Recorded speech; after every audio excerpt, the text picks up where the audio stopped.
You know, The Incredibles is known for many things. You know, Mr. Incredible and his like pursuit of the glory days. You know, just being sick of suburbia and craving for the time when action was all that he wanted.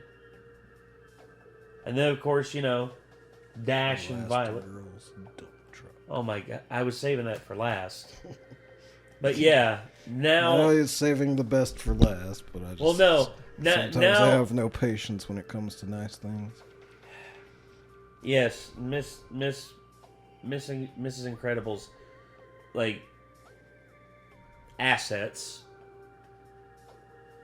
that so many people have, like, thirsted over now for so long.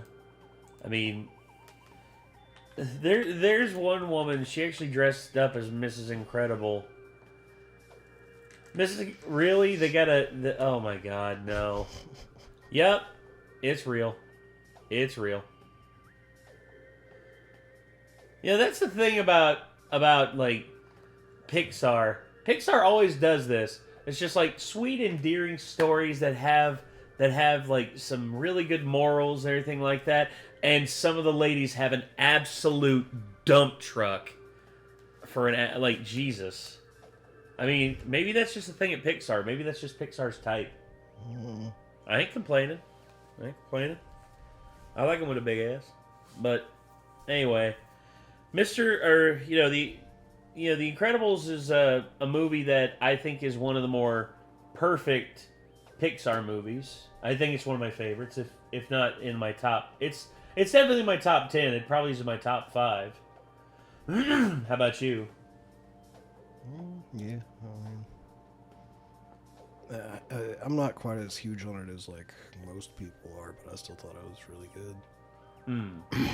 Just say, what's some of your favorite Pixar movies? I mean, I always liked Toy Story when I was growing up. That's always a plus. Like the first one, especially, because I only ever saw the sequels like one time each. But I had the first one on VHS. So did I. Other than that, I can't really remember exactly what movies were for sure Pixar that I really enjoyed. Well, if I can be honest, I would say Toy Story's up there. I would also say Ratatouille is up there. Yeah, I've still only seen that like one time too, but it was pretty good. I would also say, yeah, I would also say WALL-E is up there too. I really love WALL-E. I actually watched it, so it's great. WALL-E is. Everybody says that. It is. It's supremely good. But what was some stuff that came out like in between Toy Story and those though? A Bug's Life, Finding Nemo. Let's see. Monsters Incorporated. That was one I liked a lot. Monsters Inc. Yeah. Monsters Inc. Yeah. Well, funny thing about Monsters Inc., they actually do a great job portraying the fourth dimension. Because Neil deGrasse Tyson talked about that. He said that in terms of it, it's actually a really accurate portrayal of the fourth dimension. And it's crazy to think about. But either way, The Incredibles, this is one that I'm really excited to see what Doug has to say about it. So I say let's go ahead and jump on into it. Are you ready? Let's go. This episode brought to you by Harry's. Get a shave that's a cut above the rest. Come check us out at Flashback Weekend in Chicago, August 2nd to the 4th. Hope to see you there.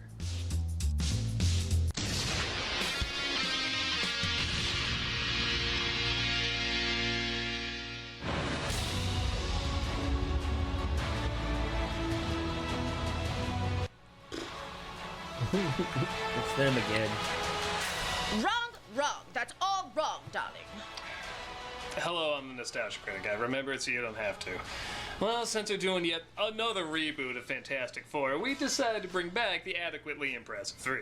Yeah, but we're sick of it always sucking. So we're taking notes from Edna Lode about what we want to see in a new Fantastic my Four God. movie. Is talking your superpower or my kryptonite? The thought is, if their superhero team can be better, our superhero team can be better. Darling, you can't walk around in dark outfits like that. Why not? Dark outfits are edgy. You're superheroes. Your outfit should be your uniform that stands out when people need help. You can't all be Batman. Well, what do you prefer, yellow spandex? Yeah, that'd be stupid. Oh shit, we are behind on the times. Write that Oh, God. Also, how many crimes have you stopped? Well, that's easy. None. I don't think we've stopped any crimes. But you're superheroes. All right. How do we keep forgetting that? Write that down. Oh, this is hopeless. Look, it's not our fault that one of the greatest superhero teams of all time is constantly botched. Yeah, we're not here to inspire. We're here to exploit. Fine. But what about the family dynamic? What do you mean? The camaraderie, the resilience, the glue that keeps you all together. So that's it? What, we some kind of superhero family? Okay, we have to stop laughing at things, because then it happens. Write that down. You are a disgrace. But at least we have no capes. Tapes are back in. Hey, no fair. We didn't even laugh on that one and things still happened. You have to want to be heroes, not just make money. But it's the Hollywood system. Literally, no one knows how to do that. We're not even making money that great. Well, take inspiration from an actual superhero family. Oh, I remember this. What money-making franchise was this from again? It wasn't a franchise yet. How did they utilize their built-in audience? They didn't have a built-in audience. Well, surely the studio had done superheroes before. They barely even animated people before. She's lying. There's no way this came from Hollywood. It came from Disney. Well, now I know she's Came lying. from Pixar. Well, here's the thing. I learned to separate, especially like Pixar, from like 1995 up until about 2008, 2009. That's when like Pixar, I think, was at its like creative peak. And there's been great ones afterwards, but my God, just the classics that came out. It's been 20 years since the film fans called the real Fantastic Pixar Four movie, The and Incredibles. Disney big This time. had a few major firsts for Pixar. It was the first film to star human characters, the first to have a pretty high body count, and the first to focus on more hand-drawn designs as opposed to CG. Sure, the previous Pixar films certainly had storyboards and could be drawn in 2D, but it's clear they were designed as 3D models first. Hence Why do you want to know? there's such a focus on plastic toys, reflective fish, and hairy monsters. Stuff computers are good at replicating. But rather than try to make the humans look real, something they really had trouble with at the time, Yeah. Director Brad Bird used his unique 2D designs and found a way to make them look exaggerated yet appealing in the 3D realm. So many of these characters look like they were drawings first. Hell, half of them just look like Iron Giant characters given us. No, okay. These Here's characters the look thing. like they were drawings first. Hell, half of them. That's 2 of the 9 old men. Like, Disney's 9 old men, like the original animators that were hired by Walt Disney. Those are the last 2 of them alive, and they literally gave them a cameo in this just to, like, as a final thank you, because everyone knew that their time was near. They must have given him a cameo in the Iron Giant too. Probably. I mean, freaking like Brad Bird is a huge like fan of like classic Disney and like everything that they did in terms of their animation studio, and also he actually knew like some of the 9 old men. He worked with some of them. Them just look like Iron Giant characters given a CG facelift. Probably. I would say, I don't know. I think Hogarth's mom definitely has like enough variation versus Helen Parr. Plus, the movie dealt with, okay, not a new idea, but a rarely perfected idea at the time. The superhero family. It focused on issues not often explored in either Pixar or superhero flicks either, like midlife crisis, career and family imbalance, standing out too much, not standing out enough. And at a time when we don't have a solid superhero family film from Marvel yet, The Incredibles did a good job filling that void. But 20 years later, does it still hold as strong a place in our super hearts as it did before? Well, let's take a closer look. Yes, off with you. I will finish up with these 2. So this is a movie I can give a fresher take on because I actually didn't see it when it came out. Oh, really? Yeah, I saw it right before the sequel came out. Oh. Because my ex was very insistent that we go see the sequel, and I'm like, I haven't seen the first one, and she was like, then we're watching the first one right now. I was like, okay. Fair enough. And I ended up going back with her to see the sequel twice because it was good enough to see twice in theaters. So. Oh yeah, I agree with that.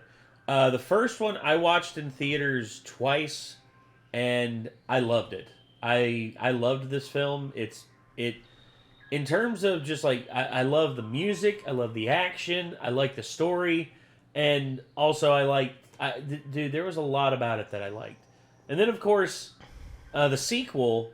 I like the sequel just as much as the first one almost. The only thing I will say is that the villain in the second one is a little weak sauce. Like, Screenslaver had so much potential to actually be a good, compelling villain. It's definitely not as memorable as... Syndrome. No, Syndrome in this is easily peak, like Pixar villains. I mean, I think he's good. He could make a top 50 villains of all time list. Actually, funny enough, even though he's never been in a comic book, he made it onto Wizard, one of the holy grails of, like, rating comic books. He made it onto Wizard's top 50 villains list. That's how good he was in this. Also, having Jason Lee do his his voice is awesome. Hey, why does he get to leave? Because she knows my critique will make our point stronger. You just find it pretentious, don't you? It's the teeth. They're way too distracting. The film opens on an interview with Mr. Incredible, played by Craig T. Nelson, Elastigirl, played by Holly Hunter, and not April Bowlby. Fear not, DC will stop him from just using that name on merchandise. And Frozone, played by Samuel L. Jackson. Who wants the pressure of being super all the time? Settle down. Are you kidding? I'm at the top of my game. I think I just like the simple life, relax a little and raise a family. It's funny because the opposite happens, and then the opposite happens again. Yeah, Disney sequels really like that formula, don't they? A deadly high-speed pursuit between police and armed gunmen But if it's pulled off right, it works. And it worked in the sequel for the most part. is underway. Cut to Mr. Incredible on his way to an event until a crime interrupts him, as well as Cat. My cat Squeaker won't come down. The suspense is terrible. Will Squeaker find the courage to find this all indifferent? He kills two birds with one stone, pleasing his #1 fan, a little boy named Buddy. My name is Incrediboy. I know all your moves, your crime-fighting style, favorite catchphrases, everything. Ready and willing to be slapped for you. I'm your #1 fan. Another crime with Elastigirl. I work alone. Well, I think you need to be more flexible. Yup. There was a lot of dudes that were just like, at that point, we're just like, woo! It's like, why is this fucking 3D animated character so sexy? Love when it's revealed where he's going, you realize everybody took a break on the way there to stop crime, showing how much their jobs truly mean to them. Also, I never noticed this. That made me laugh. Are you doing anything later? I have a previous engagement. Hey, wait, who else you marrying? It is funny comparing the animation of 20 years ago to now. The fleshy textures are a lot more Joshua-y, should we say? No, not that bad. A little muted, yes, but nowhere near as bad as that, dude. That is literally just like a cock slap to the face. Whereas this is passable for the time. But like I said, the designs are really appealing to look at. I think this film played a big part in helping people realize the importance of utilizing a 2D style in 3D film. Except how he has no brow bone. That always drove me nuts. While stopping yet another crime. Jesus, is Bane in charge? What's up with this town? Stopping a villain named Bon Voyage. I love the name. I love that name. It's like, Bon Voyage. Oh, Mission Incroyable. I can fly. Can you fly? Fly home, buddy. I work alone. Oui, et cette nuit complètement ridicule. Very perceptive, making the mind French. Almost totally makes you overlook that he talks. He's not a mime. Yeah, I don't think he's meant to be. Lets the villain get away while saving Buddy, who also causes a train to almost go off track. You mean he got away? Skippy here made sure of that. Incrediboy. You're not affiliated with me. I don't know you! I was gonna say, it's like, they could have had, if Lindsay was still the nostalgia chick, they could have done a funny thing, and it's just like, it's like, oh yeah, it took me long enough to review this. It's like, Bitcharella over here made sure that nostalgia chick, you're not affiliated with me! It turns out he's late to his wedding with Elastigirl, as things are looking chipper and bright until suddenly people start suing the heroes, or supers as they're called, for causing damages while saving people. 5 days later, another suit was filed by the victims of the L train accident. Incredible's court losses cost the government millions. Another hero known as the Red Lobster is under a similar suit. Oh, man. Because of this, supers are forced to go into hiding as Mr. and Mrs. Incredible are now Bob and Helen Parr, living normal lives in suburbia. Helen adjusts well to it, but Bob is miserable as the color is literally sucked out of his life. Don't tell me about their coverage. Tell me how you're keeping Insuricare in the black. It's Dinosaur from Toy Story. Oh, sorry, I guess I couldn't decide what joke to go with there. They have 2 kids as well, a boy named Dash, played by Spencer Fox, and Violet, played by Sarah Vowell. They have powers too, but they're forced to keep them a secret like their mom and dad. Our powers made us special. Everyone's special, Dash. Which is another way of saying no one is. I'd be comfortable if that was Disney's new slogan. Bob and Helen have differences on how to teach their kids to live with their powers, as Helen is watching out for their protection, but Bob doesn't want them to hold back who they are. How fast do you think you were going? We are not encouraging this. I'm not encouraging. Honey! That plate had just 1 day left until retirement. Damn it. Dash makes fun of Violet having a crush on a boy, causing them to fight. Hey, no force fields! Not gonna lie, I always thought her having 2 powers was a little weird. It might be the only thing done better in the Fantastic Four movies. They explain the invisibility in the force field a little better. Well, no, that's the thing, is like her power literally is, like, it's not her having 2 powers. She's literally able to bend light with her force field around her in order to make herself invisible. That's... I feel like you gotta give a superhero either 1,000,000 powers or just 1. It's kind of like saying the Hulk's strong and can turn his hand to Kermit the Frog. I don't know, it just doesn't sound right. Speaking of not sounding right, does anyone understand this joke? The only normal one is Jack, and he's not even toilet trained. Lucky. Oh, I meant about being normal. Dash prefers diapers. What's the mindset here?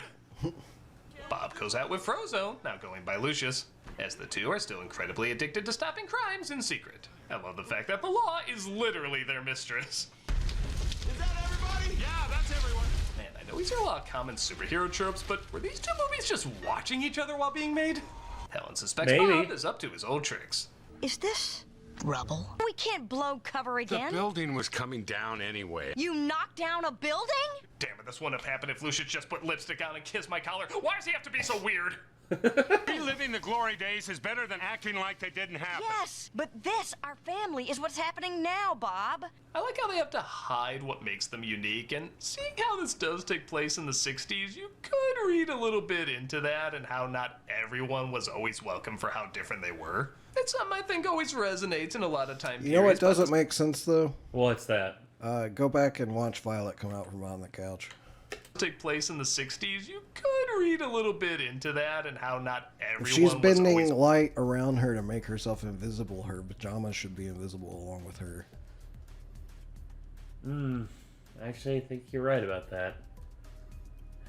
I heard someone explain it, and they explained it's just like, it's either, she either is able to like cast it out around her, or she's only able to put it on her skin.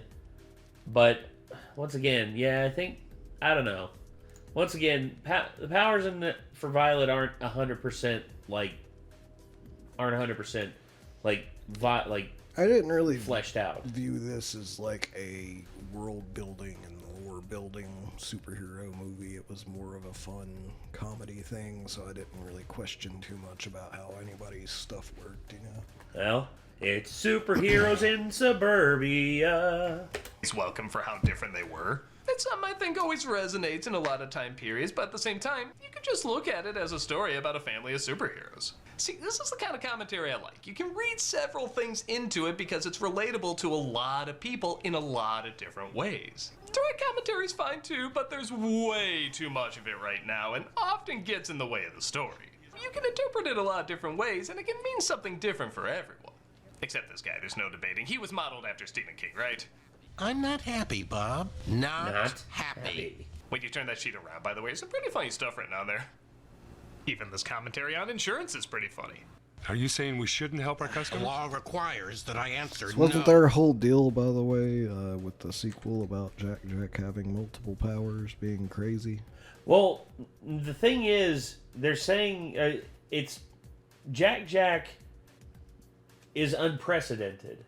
See, because of the fact that his parents are two of the most powerful supers of all time, it would make sense that his super genes would be a little bit out of control. But that should be the same case for the other two kids.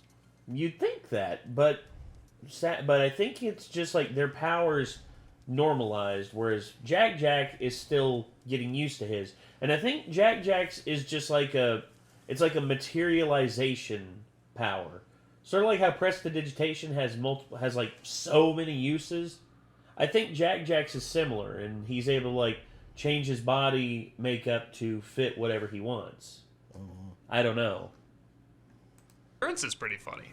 Are you saying we shouldn't help our customers? The law requires that I answer no. We're supposed to help people. We're supposed to help our people! Yes, these jokes have been pretty common for a while, but again, I feel like today they would make this guy the villain.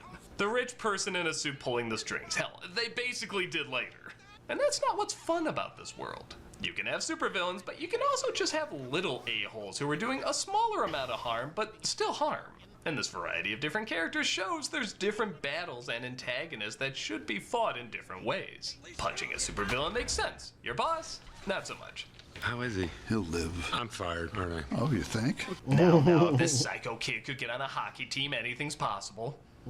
He gets a call from a woman named Mirage, voiced by Elizabeth Pena, who says she has an interesting business proposal. We have something in common.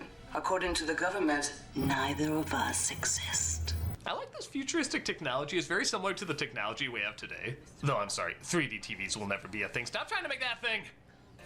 I like the concept of 3D TVs. It's just they weren't executed properly. Supers aren't gone, Mr. Incredible. You're Man, just still look at the here. 3DS, man. Like, it worked. Well, it most of the time. There were some really impressive games on the 3DS, but there were some others that didn't really utilize it very well. Fair enough. The best one, though, in my opinion, hands down, was like doing the opposite of what 3D usually does. Because 3D is always like, we're gonna make it jump out of the fucking screen at you, right? Yeah, no, Zelda, Link Between Worlds, it dropped everything down and it made it look like you were looking into a freaking diorama box. Yeah. And it was so good. It looked amazing. Some of the AR games that Nintendo had on the 3DS actually did that really well. Also, if you want to know, to me, the best 3D movie I've possibly ever seen, outside of How to Train Your Dragon, because How to Train Your Dragon is sort of like the go-to. I know you're going to say Avatar. Avatar is probably yours. I mean, like, not for story or anything, but visuals. Oh, dude, this visually and story-wise, this is the best 3D film I've ever seen. I mean, How to Train Your Dragon visually is the most impressive, but Hugo, I think, has the better story overall.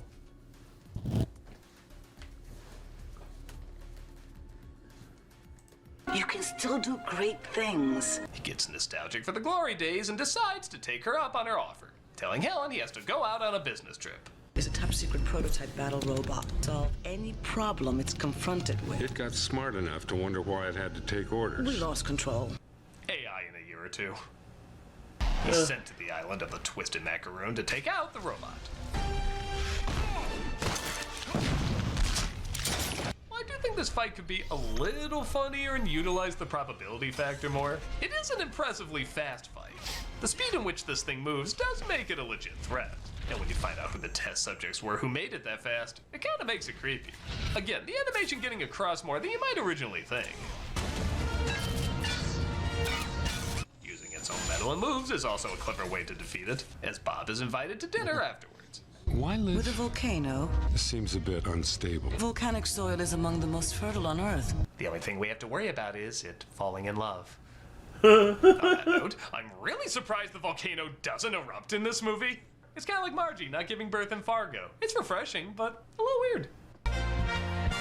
Bob is is on cloud 9, connecting with his family more, getting in shape, and even going to his old costume designer, Edna Mode, to get a new suit. What is it? Who are you? What do you want? Oh my God, you've gotten fat. This is all.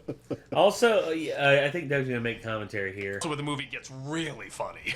Yes. The comedy's been fine, but honestly, it's been a little light considering the concept. But when this character based on presumably a few famous designers shows up, it starts to kick into gear more. Originally, Lily Tomlin was going to play her, yes. But when Brad Bird kept doing the voice for the animation test, she finally just said, "What do you need me for? You already have your Edna." This is a hobo suit, darling. You can't be seen in this. I won't allow it. You designed it. I never look back, darling. This, of course, leads to the famous no cape scene, talking about how they're more dangerous than helpful. No cape, Stratogale, cape caught in a jet turbine. Meta Man, express elevator, diner guy, snag on takeoff. It's a good bit, but I hate it. Why? Because I had the exact same routine in a superhero comic I drew when I was 15 years old. Come on. Really, Doug? Really? You got ripped off, bro. Damn. That's gotta suck. A toilet joke was right there. Bob is called back for one more assignment, but it turns out it might be his last. For we're introduced to Syndrome, voiced by Jason Lee, who it turns out was the little boy he tossed aside all those years ago. You can't count on anyone, especially your heroes. Apparently Bird really wanted to push the animators past their comfort zone, so as a joke, the designers modeled the energetic control freak after him. Not gonna lie, I can never unsee this now.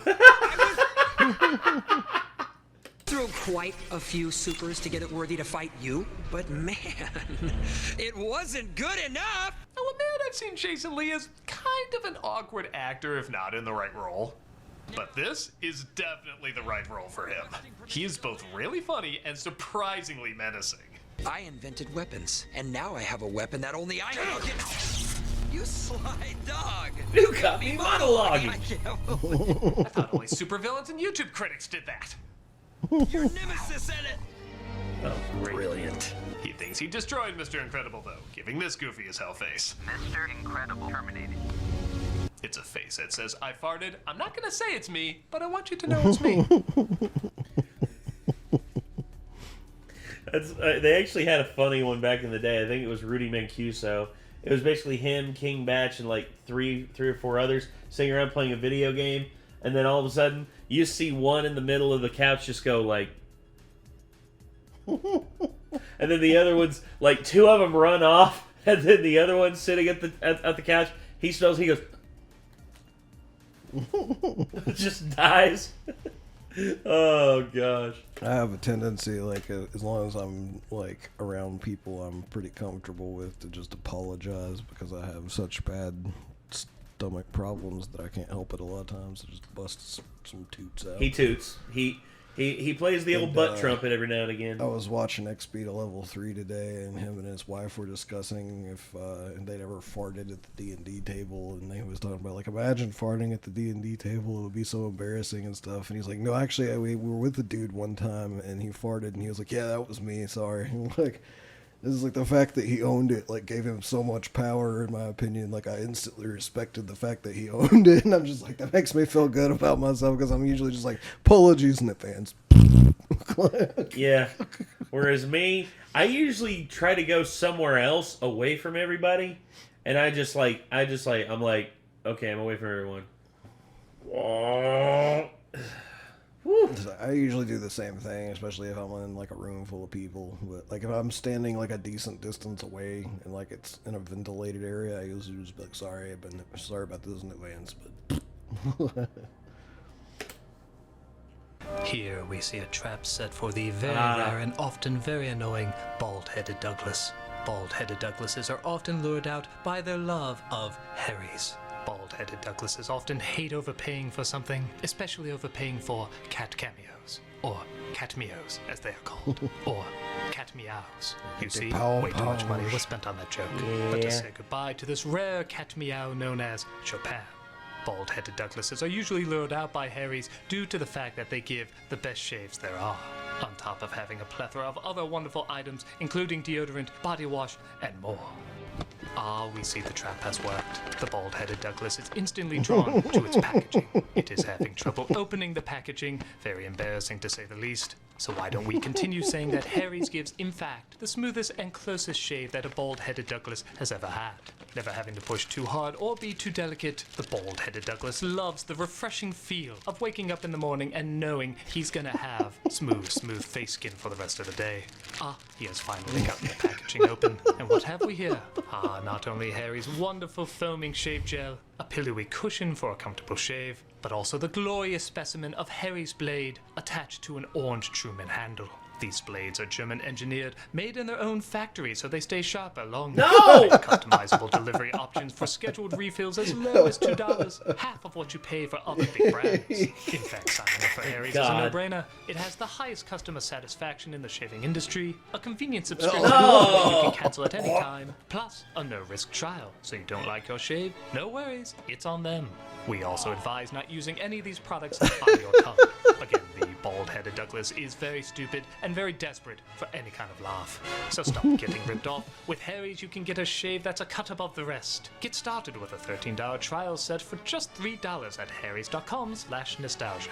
That's harrys.com/nostalgia for a $3 trial set. He seems happy. I'm happy. God, what a scary face. That was a good one, Doug. That was good ad. That was funny. The bald-headed Douglas. Hey folks, I'm playing Arkham City every Friday on Twitch. We also got content 5 days a week. Hope to see you there.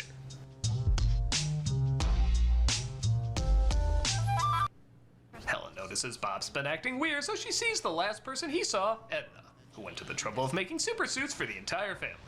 Edna mode. And guess.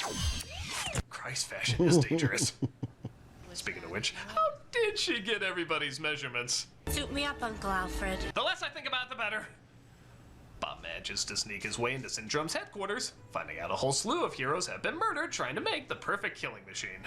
I like he checks on his friends and family to see if he knows their identity yet. It's not really a funny moment, but little touches like that make us appreciate them more as heroes.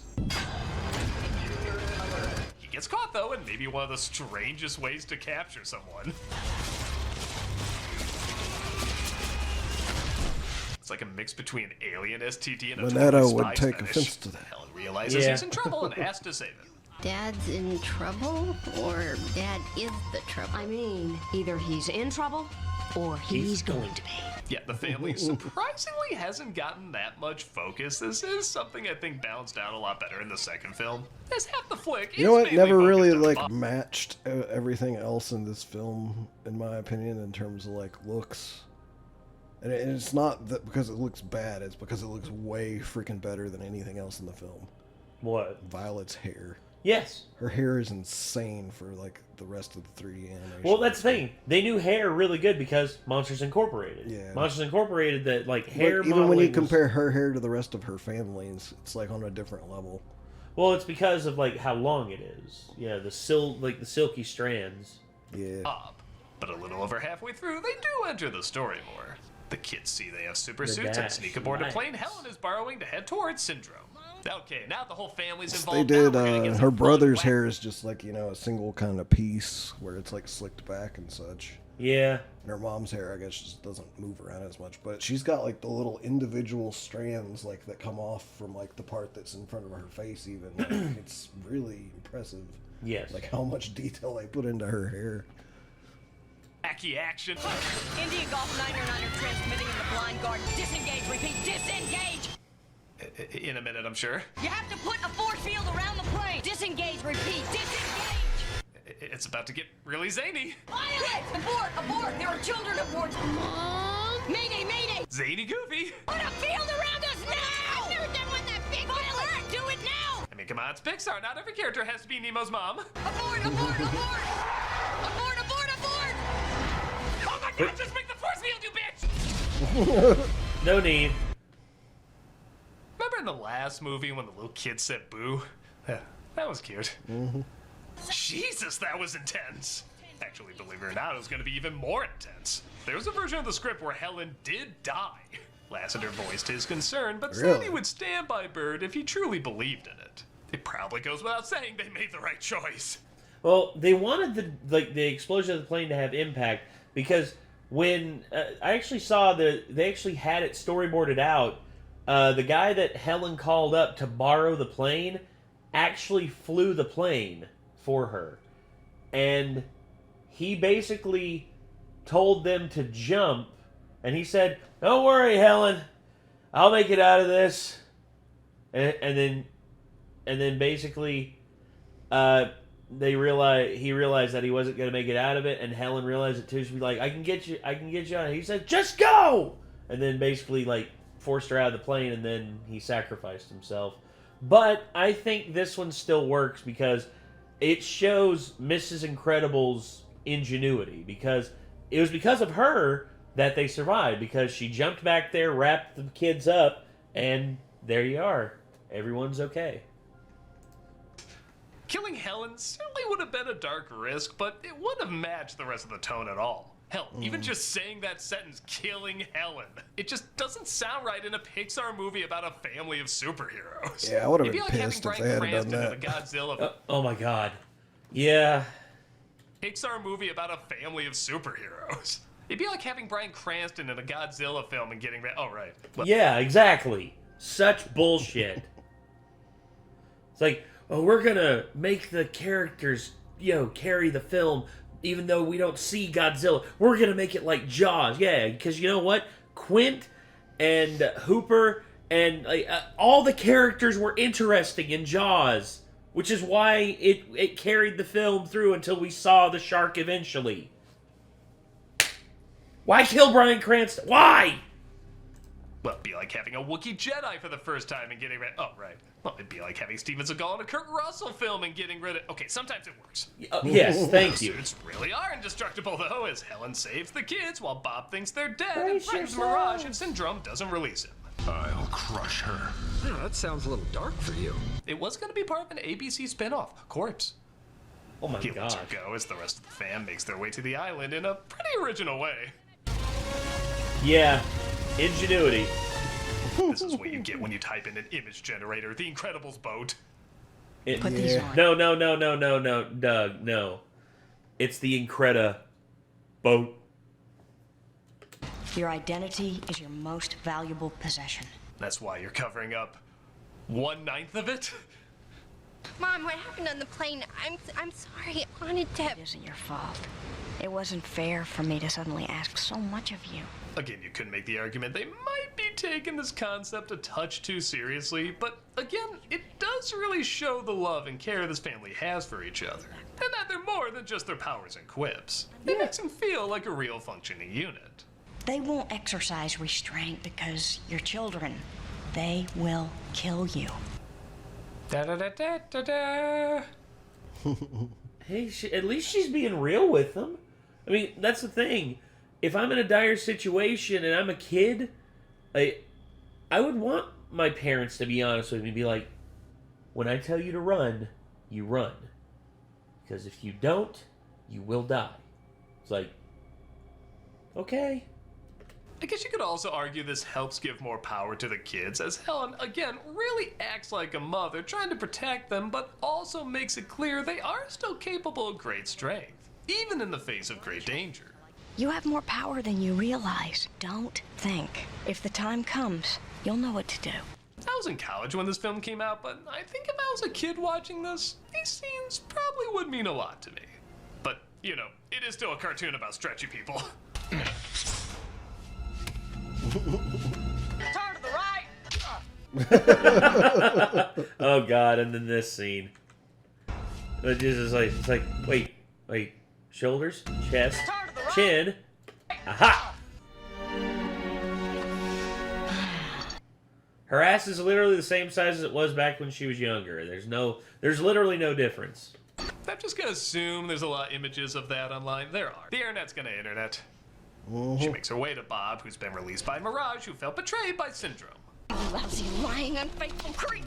How could I betray the perfect woman? Once more, I really like how the humor comes from a surprisingly positive place of Helen wanting to start a fight with Bob, but he's just so excited she isn't dead. And now we're running for our lives through some godforsaken jungle? You keep trying to pick a fight, but I'm still just happy you're alive. I've known a few couples who'd probably be happier with the flip of that. Yeah. As morning arrives, the kids are discovered and they use their powers to outwit the henchmen. It took a while to get here, but these scenes are awesome. Yes! Dash running from the guards is easily in the top 3 best Pixar action sequences. Yes. Him running on water, too. That was awesome. Yeah. I don't even have much to say. I just get really sucked into how well done the scene is. Yes, once again, Bradford and his animation team knew how to animate the action. It makes the action in the second... Okay, the action in the second film, I will say, is a lot cleaner and has a lot more to it. Especially when they get the portal powers and all that, and they get all the other supers involved. But this, oh my god. This, for the time, was just jaw-dropping. Now let's see if time travel to when CG effects are less impressive than this Pixar movie. The future. You're alright. Oh, you're all right. We're so worried about I'll never see you again. The family meets up, but they get caught by Syndrome, leading to my personal favorite line. You married Elastigirl? What? And got busy! First PG Pixar movie, too. Syndrome locks them up and releases the robot on the city, pretending to save them and be the hero he always wanted to be. I'll sell my invention so that everyone can be super. And when everyone's super, no one will be. It's interesting. Both this and Lion King subtly introduce the idea that maybe some villains aren't born evil, they just never grow out of their childlike selfishness. Both films have a kid saying a variation of a line the grown-up bad guy says when they're in control. There's more to being king than getting your way all the time. There's more? I am a king. I can do whatever I want. Everyone's special, Dash. Which is another way of saying no one is. And when everyone's super, no one will be. Or maybe it's showing that Dash and Simba will one day be supervillains. Probably not, but I want to see those sequels. Oh, no! Dash Lander. They end up escaping, though, and make their way to the city to stop the robot. As Syndrome ends up causing more damage trying to save the day. By the way, good callback. And you know those try to watch without singing videos? I bet for most of you, it's hard to watch this without saying along. Where's my super suit? What? Where's my super suit? I'm actually shocked more people haven't dubbed this over other Samuel L. Jackson roles, so here's the best one I could come up with. Where's my super suit? What? Where is my super suit? What? You tell me what my suit is, woman! It's not bad, but I feel like there's others. Play around. And if the lip sync was better, it would be even funnier. But yeah, just a little bit. Nice moment of Bob saying he doesn't want them to fight because he can't bear losing them again. Also, there's multiple parables that they do to like family dynamics that are stereotypical. For instance, them in the RV. When they do the RV thing and the kids are sitting in the back like, are we there yet? And then the parents up front arguing which road to take that'll get them to their destination the fastest. Like how my parents used to do when I was just like, what's the fastest way to Sandusky? We need to go through Columbus. No, don't go through Columbus. Go up to Cleveland, then turn right. Why don't we go all the way to Cleveland? It doesn't make sense! And then, of course, later on, them fighting over the remote on how to use the remote, trying to beat the robot. Like, I love that. I love that the family fights like a family. They fight with each other like families do, and oh god, love this movie. We get a nice moment of Bob saying he doesn't want them to fight because he can't bear losing them again. I can't lose you again. I'm not strong enough. Like before, this might seem a touch heavy and out of nowhere, but if you imagine the film without it, Bob just breaks the rules and gets what he wants. Like, sure, you can do that, showing passion will always find a way, but with this scene, you do see the threat of them gone really messed him up. Seeing not only how he should value them more, but also how he should let them more into his world, and likewise, be more in their world. It's a touch sudden, but it does add a lot. Yeah! This fight is also really great with everybody pulling their weight and eventually taking out the machine, winning over the public once more. That's the way to do it. That's old school. Yeah? No school like the old school. Yeah, go back to the railroad, you old man. Back at home, though, Syndrome gets his revenge by kidnapping their baby Jack. Syndrome figures out, though, he has powers as well, and, of course, a cape is what ends up doing him in. So good. Still would have been funnier if it was death by toilet. Violet Doug, uses her come force on. field to protect them all from the explosion. That's my girl. Oh, so this town is in Boston. Dash is allowed to Why go not? into sports, although not to the full extent of his abilities, and Violet works up the nerve to ask a boy she likes out. Tony. Do you? No. I like movies. I'll buy the popcorn. Just don't hand me a soda during the funny scenes. The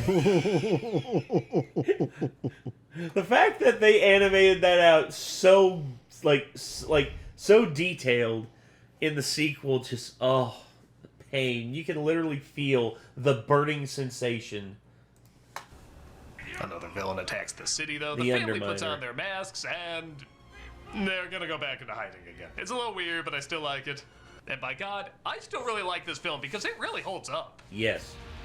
Like I mentioned, I do wish there was a bit more of the family as a whole and not quite as much focus on Bob. But it does make sense he would be the one that gets the wheels going, and I suppose waiting for them does build up finally seeing the family function as a team. Sometimes the jokes could be a little funnier too, but that's made up by the fact that this is a very believable family. You really feel how connected they are, and that creates some really good chemistry. I think it's focusing less on making you laugh and more on how exciting and fantastical having a super family could be. No doubt making the idea even more believable to younger viewers. If you really feel the family dynamic, you feel like you're really there fighting crime with them, and I think that's a big part of what makes them so endearing.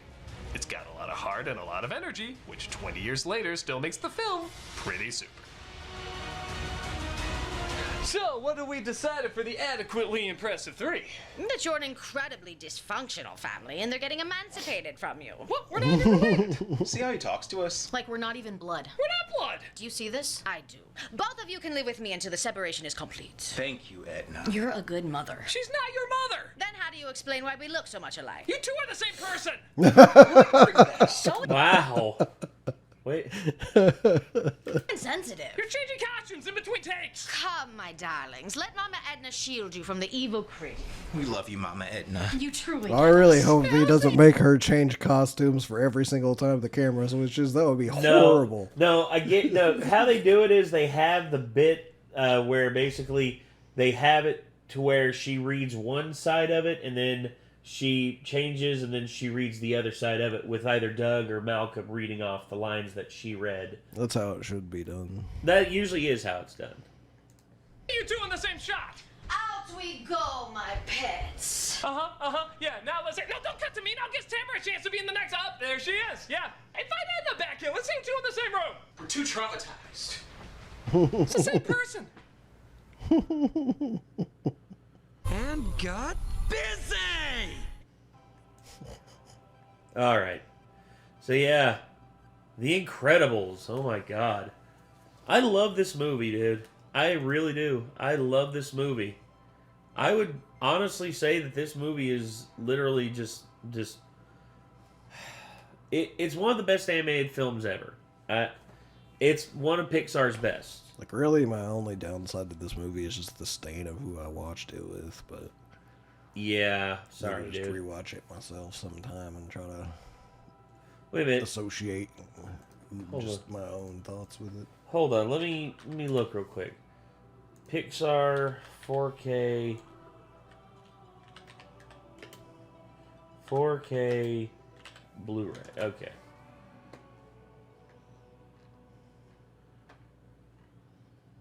There's all the Toy Stories in 4K Blu-ray. Hell yeah. Shrek in 4K Blu-ray. Inside Out 1 and 2 in 4K Blu-ray. Hold on. Is The Incredibles... Hold on. God dang it, I hate it when it does that. The Incredibles 4K. Yeah, they got it in 4K. Oh, okay. They got the second one as well. Wish they had a 2-pack where it was the first. It was both of them. Limited steelbook. That's cool. Yeah. Let's see if we can't get those on 4K Blu-ray. Because I'm looking to expand my Blu-ray collection over there. But, alright. Anywho, yeah, so what do y'all think about The Incredibles? I mean, I think it's one of Pixar's best. I think the sequel is actually almost better, but I think Syndrome is the main reason that it's not. Yeah, Syndrome is a much better villain. Like, I still really enjoyed the sequel even more. So. Yeah, I would say the sequel has more more action. The animation's a lot smoother. The family dynamic is explored a lot more in the second one. And some of the comedy moments are even funnier. Oh too. yeah, comedy works, and then of course, the only real downside to the second one is the villain. The villain is a bit weak sauce. The Screenslaver could have been so much more, but they played it safe. Sad to say, but anyway. What did y'all think about The Incredibles, and what do y'all think about Incredibles 2? Do you think that Doug should do a review of Incredibles 2? I'd love to see what he has to say about that. So, yeah. Didn't it take quite a bit of time between the two movies? Yes, it was almost 20. It was like, gosh, it was almost like 14 years, I think. Yeah, so it'll probably be a little while until he does the second one. Incredibles 2. Yeah, 2018. Is there going to be a sequel? Hey, Incredibles 3 was announced August 2024 with Bird returning to develop. Oh, nice. Hell yeah, man. Hell yeah, Batman. I would love to see Incredibles 3. I'd love to see what Bradford comes up with. I would really love to see that. Anyway, I think that's going to do it, everyone. So, till next time, signing off, I am Nate. I am Nick. Y'all be good people. Take care. Peace.